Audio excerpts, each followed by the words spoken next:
Bom dia, pessoal, tudo bem com vocês? Estou aqui com meu amigo Hugo, de Roraima, Boa Vista. Estamos visitando as obras do rapaz, as obras dos nossos parceiros e patrocinadores aqui do nosso evento. Então acompanha com a gente aqui várias metodologias construtivas que esse mestre vai ensinar pra gente aqui. Como vocês podem ver, são várias unidades residenciais de alto padrão. Aqui está o canteiro da obra, pelo almoxarifado deles, essas coisas. E aqui a gente está no serviço de laje. Você pode ver que está todo escorado e o concreto aqui é um concreto bombeado. Laje é um tipo de laje EPS, é uma laje mais leve, ou seja, o tipo de escoramento dela, a gente chama de cimbramento, é um cimbramento mais simples. Você pode ver, ó, a gente passa aqui alguns cimbramentos de madeira e apoia nas escoras metálicas. Essa laje ser de EPS, ser de isopor, a gente usa aqui treliças e isopor no meio. A gente chama, é conhecido como trilho também, treliçado. Então, ó, tá apoiado com os montantes de escora metálicas a cada pelo menos 1 metro, tem aqui 1,20 m. A primeira casa aqui é a casa de serviço inicial, onde está na parte de estrutura ainda. Vocês podem observar, ali estão os EPS, aqui tem uma armação, e aqui essa parte já está totalmente montada. Aqui estão alguns detalhes de elétrica, perceba ali as caixinhas. A caixinha que a gente tem, a caixinha 4x4, que vai passar os conduítes e descer depois aí os fios para instalação elétrica. De lá já é fácil, porque só é você cortar o isopor e colocar no local que você quer. Vê ali passando os eletrodutos, os conduítes. E fica bem legal, fica bem rápido. É um tipo de montagem rápida de laje, eficiente e digamos que é um pouco mais limpa que a convencional. Outra coisa que é interessante nesse tipo de laje é que, diferente de uma laje maciça, você não gasta muito com forma de madeira. Ela é automaticamente aqui embaixo, você só precisa fazer o escoramento, que aqui a gente está usando linhas, mas você pode usar até uma tábua, entendeu? E escorar ela com as escoras metálicas. E fazer o escoramento com as escoras metálicas. Então você não gasta aquela madeira do assoalho, aquele madeirite, que é caro. Essa é uma das grandes vantagens também dessa laje, além de ser isolante acústico por causa do isopor. Como é que funciona? É passado aqui as treliças, a laje aqui treliçada, os trilhos, como o pessoal chama. Ele vai ficar aqui engastado no vigamento, onde nós teremos os apoios de viga. Vocês podem ver que a viga está concretada até a metade somente. É encaixado os trilhos, as treliças, e encaixado como realmente um quebra-cabeça. Vai colocando aqui os isopores, os EPS, que vão fazer os preenchimentos dessa laje nervurada. Entendeu? Esse tipo de laje é o tipo de laje nervurada unidirecional, ou seja, estão apoiados apenas naquela viga e nessa viga de cá, apenas em uma direção. Esse lado de cá já mudou a direção, porque a gente sempre usa o menor vão para gastar menos ferro, para diminuir os momentos. E como é que funciona? Depois de passado toda as treliças e os EPS, você vem com o quê? Com a malha de aço, que é a malha que vai fazer o quê? A distribuição dos esforços pela salagem para as vigas. E depois, ó, como vocês podem ver, tem os pontos de iluminação, os pontos de água, provavelmente, onde vai descer aqui tantas caixinhas como passar todo o eletroduto. Tá ok? Tá dando para entender? Aqui, ó, toda a laje, que tem alguns lugares que você tem uma área maior de concentração de ferro. Provavelmente esse local é o local que está mais concentrado os aços. Essa armadurazinha que vai receber as tensões. Ó, toda a parte elétrica e hidráulica passando ali, como vocês podem ver, subindo. Tá bem legal aqui essa obra de Roraima, Boa Vista. Aqui tá um detalhe ó, de um caixilho, uma forma para pilar. Como é que eles fizeram? Os travamentos, costelamento para a forma não abrir a cada 50 centímetros. E ó, vai travando ela com arame, nesse caso. Tá ali, ó. Aí depois a gente vai esperar e tirar. Como não houve necessidade, não tiraram ainda essa forma, pessoal. Já tá toda, ó, já foi tirar todas as escoras, a laje já tá no tempo de cura dela. Tá aqui os transpasses, ó, de tubulações. E aqui o profissional, ele tá chapando o reboco. E que em alguns cantos a gente tem essas taliscas aqui, são mestras que nós utilizamos para poder ter o reboco nivelado, no prumo e alinhado, entendeu? No esquadro, bonitinho, ó. A cada 1 metro, a cada 2 metros, dependendo do tamanho da régua, ele bota taliscas para depois sarrafiar, ou seja, ele vai pegar a régua e sair sarrafiando. Se ele deixar só sarrafiado, a gente vai ter o famoso emboço, quando ele só passar a régua e deixar sarrafiado. Porém, quando a gente quer um reboco, depois de sarrafiar, nós fazemos o que? Nós desempolamos, que é pegar aquela buchinha e ficar mexendo ela para que ela fique dessa forma, mais lisa. Consegue perceber também que o pessoal daqui é bem rápido. Eles chaparam isso aqui todinho, essa parede, chaparam essa, estão chapando essa daqui, ó, tá vendo as teliscas? Estão chapando ela todinha para depois vir só sarrafiando. e depois desempolando para deixar o reboco acabado, menos áspero, deixar o reboco lisinho, porque quanto mais liso ficar a superfície, menos massa e menos você vai gastar com pintura. Quando fica muito áspero, consome uma massa PVA quantidade muito maior. O que é legal também é que eles já deixam as esperas, o que poucas empresas fazem isso. Deixam um aramezinho aqui para poder puxar mais fácil o fio. Serve como guia e passa fio. E outras empresas, elas fazem o que? Elas rebocam e quebram, tem retrabalho. Como você pode ver, a empresa aqui é bem organizada. Ó, tá todas as taliscas aqui para pegar o nível.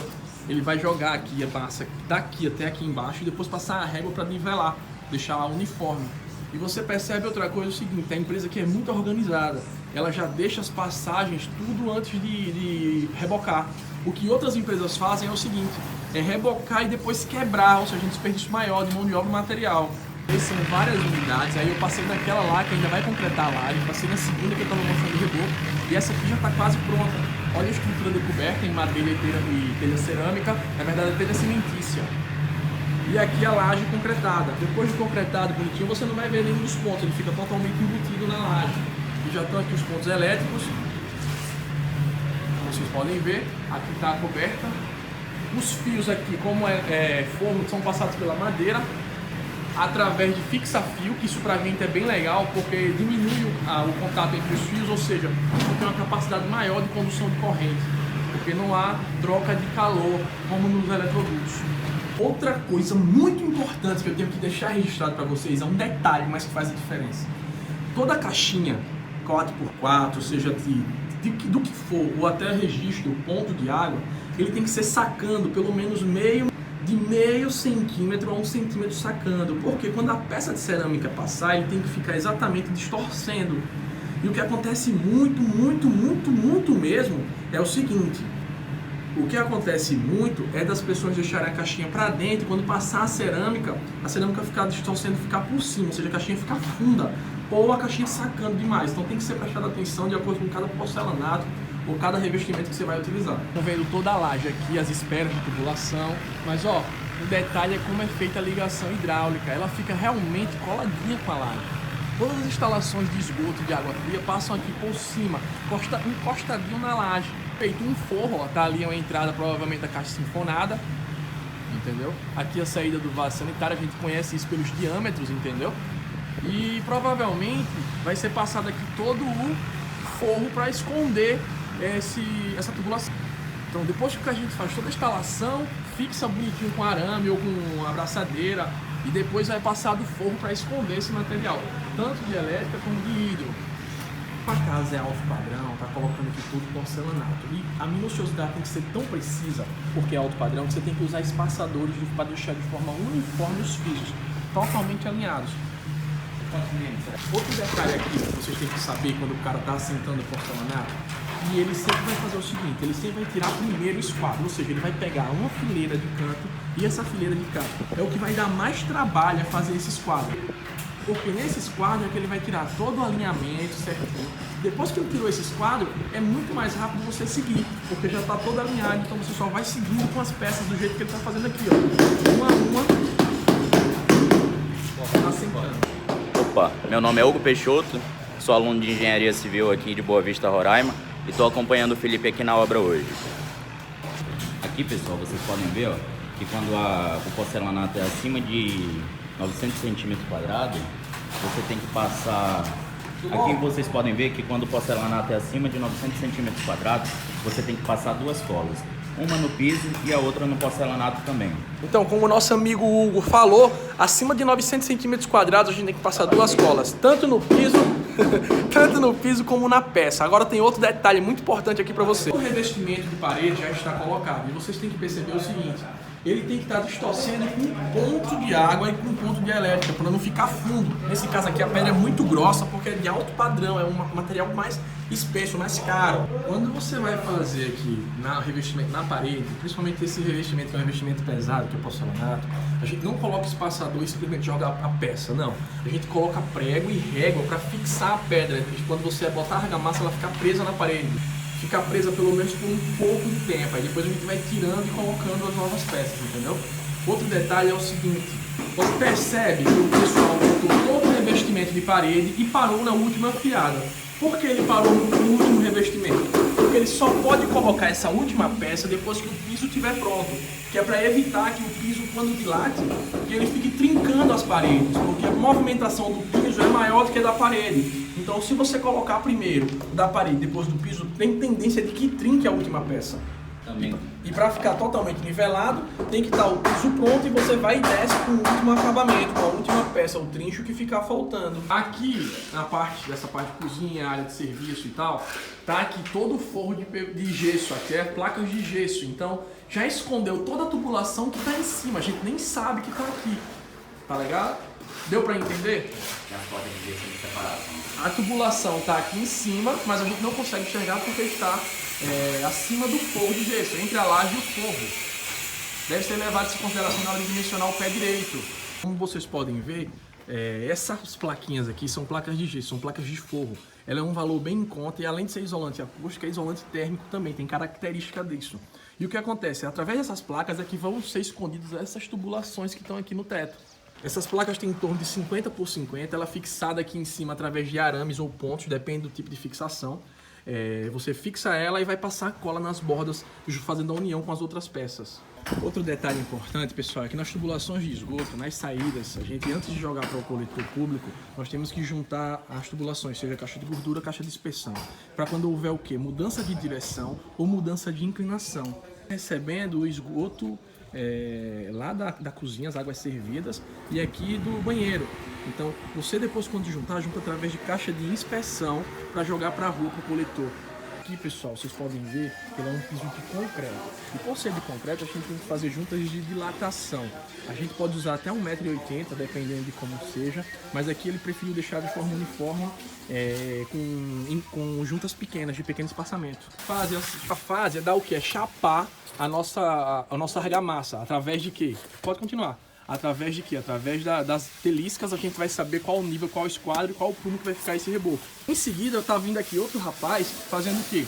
Sarrafiando com a régua, passando aqui a régua para deixar ela desse jeito aqui. Desse jeito aqui tá pronto para colocar porcelanato, para botar um revestimento, porque tá áspero, é só jogar a argamassa e colocar a peça. Esse aqui é o famoso emboço. Então a grande diferença do emboço para o reboco é simplesmente o acabamento. A argamassa é a mesma, é a forma que foi feita. Aqui tá só sarrafiado. Então tá pronto para receber outro revestimento. E ali onde o nosso colega tá fazendo é o famoso reboco, ele tá desempolando, passando tanto a desempena como a bucha. Então, ó, bem claro, aqui tá o emboço e aqui tá o reboco que o nosso amigo tá trabalhando, fazendo todo o desempolamento. Olha como fica bem mais acabado, desempolado. Deixa eu mostrar aqui como vai ficar pronto depois que secar. O nível de acabamento é esse. Ó, aqui vocês percebem que dá pra ver as juntas das placas ainda. Então ele vem com o acabamento do gesso para deixar uniforme, uma outra camada de acabamento. Ó. Que na verdade aqui é utilizado o que? Massa PVA ou massa acrílica para dar o acabamento, a uniformidade. Então, ó, a gente passa a massa para poder ficar uniforme e poder pintar. Aqui está sendo usado hidracor nessa obra. Cara, eu estou impressionado com o grau de acabamento, tá de parabéns à EDS Engenharia. Cara, eu tô impressionado com o grau de acabamento, tá de parabéns à EDS Construções. Então você de Roraima, você de Boa Vista, que quiser construir, eu não indico outra construtora, porque realmente estou impressionado com a minuciosidade dos profissionais e com o acabamento das obras. Outro detalhe que a gente soube aqui agora, que eu pude saber, é que as paredes internas aqui de divisa, elas são de tijolo de uma vez. Por quê? São feitos de tijolos de uma vez. Por que de uma vez, Felipe? Para garantir o isolamento térmico e acústico, ou seja, não passar ruído e nem calor de um ambiente para o próximo, para o outro. O que é o tijolo de uma vez? Vou te mostrar aqui no embasamento como é que funciona. De meia vez e a alvenaria de uma vez é com ele deitado, ou seja, eu aumento a espessura da minha parede. Como aqui, por exemplo, nesse embasamento. Por que o embasamento é feito deitado? Porque ele resiste mais ao que vai estar passando aqui em cima dessa laje. O carro tende o esforço que está aqui em cima, ele tende a quê? A empurrar a alvenaria. Quando ele empurra a alvenaria, ela resiste melhor dessa forma. Vou te dar um exemplo. Por isso que tem que ser de meia vez, entendeu? De uma vez, na verdade, o tijolo. Ele tem que ser deitado para aguentar os esforços que vão estar em cima. Por exemplo, aqui é a rampa de acesso do carro. o solo tende a empurrar o tijolo, ele vai resistir mais na maior lado, na maior direção. Esse ângulo aqui vocês vão ver todas as casas de empreendimento, desde o início ali, ó, onde está subindo a estrutura e as alvenarias de vedação. Aqui já está pronta as alvenarias de vedação, está terminando só lá em cima assim, tá? Aqui já está toda pronta e coberta, fora os acabamentos, aqui já está toda rebocada, toda bonitinha, e aquela lá já está toda emassada, falta só a pintura. Olha que legal essa imagem aqui. Aqui é a central de armação, onde são fabricadas todas as peças estruturais, como aqui, ó, as peças de aço. A gente está vendo pilares e vigas da nossa estrutura do empreendimento. E aqui são os cavaletes onde são montados essa estrutura, onde a gente monta todas as peças. Como vocês podem ver, as armaduras longitudinais, que é o que vai resistir aos momentos, e nós temos aqui os estribos. O que são os estribos? É a armadura que vai estar distribuída uniformemente na longitudinal e que vai resistir ao esforço cortante.